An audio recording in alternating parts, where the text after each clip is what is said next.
அஸ்ஸலாமு அலைக்கும் வரஹ்மத்துல்லாஹி வபரகாத்துஹு. தினமும் ஒரு துஆ. மகிழ்ச்சியான செய்திகளை கேட்கும் பொழுது ஓத வேண்டிய துஆ.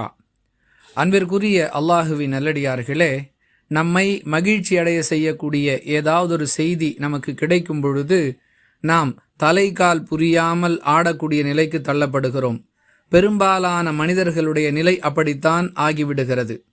இந்த காரியம் நம்முடைய தலையீட்டால் தான் நடந்தது, நாம் முயற்சி செய்ததால் தான் இதை வெற்றிகரமாக சாதிக்க முடிந்தது, அல்லது இன்னாருடைய முயற்சியால் தான் இந்த வேலை முடிந்தது என்பது போன்ற எண்ணங்கள் மனித மனதில் ஏற்பட்டுவிடக்கூடாது என்பதற்கு அல்லாஹ் தன்னுடைய தூதர் மூலம் ஒரு அழகிய வழிகாட்டுதலை வழங்கியிருக்கிறான்.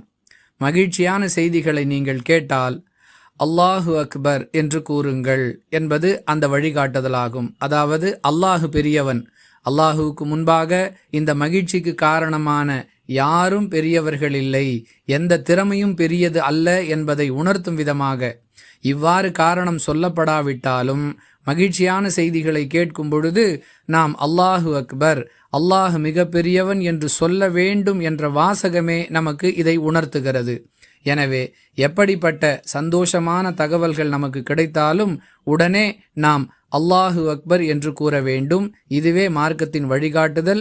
இதை புகாரி எனும் நூலில் இடம்பெறக்கூடிய 3348வது ஹதீஸிலிருந்து அறிந்து கொள்கிறோம். வாஹிரு தஅவானா அனில் ஹம்துலில்லாஹி ரப்பில் ஆலமீன்.